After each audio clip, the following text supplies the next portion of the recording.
একবার এক রাজা তার রাজ্যে সে ঘোষণা দিল যে আমার রাজ্যে যা কিছু আছে যে যেইটা ছুঁইতে পারবে সেটা তার হয়ে যাবে। মানে সবাই সবার মতো রাজ্যে যা কিছু ছিল সব কিছুর মধ্যে মানে হাতে ধরে তারা বসে রইল।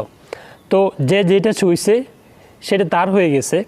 তো এই রাজ্যে একজন বান্দি ছিল, সে খুব বুদ্ধিমান। সে কি করছে, সে রাজার পিছন দিয়ে গিয়ে রাজার মাথায় হাত দিয়ে সে দাঁড়িয়ে থাকলো। তো রাজা তো অবাক যে কী ব্যাপার, সবাই তো সব কিছু দখলে নিচ্ছে, তো তুমি এখানে কেন দাঁড়িয়ে আছো বোকার মতো। এখন রাজা তাকে জিজ্ঞেস করলো যে কী ব্যাপার, তুমি আমার মাথায় হাত দিয়ে কেন দাঁড়িয়ে আছো। তো সে বান্দি রাজাকে বলল যে আপনি তো বললেন যে আপনার রাজ্যের যে যেইটা ছুঁইতে পারবে সেটা তার হয়ে যাবে। রাজা তো অবাক, তো এখন আসলে তুমি কি বলতে চাও।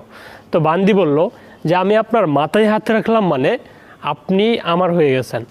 তো এইভাবে বান্দি চালাকি করে রাজাকে দখল করে নিল, আর রাজার সব কিছুই কিন্তু অটোমেটিকলি তার হয়ে গেল।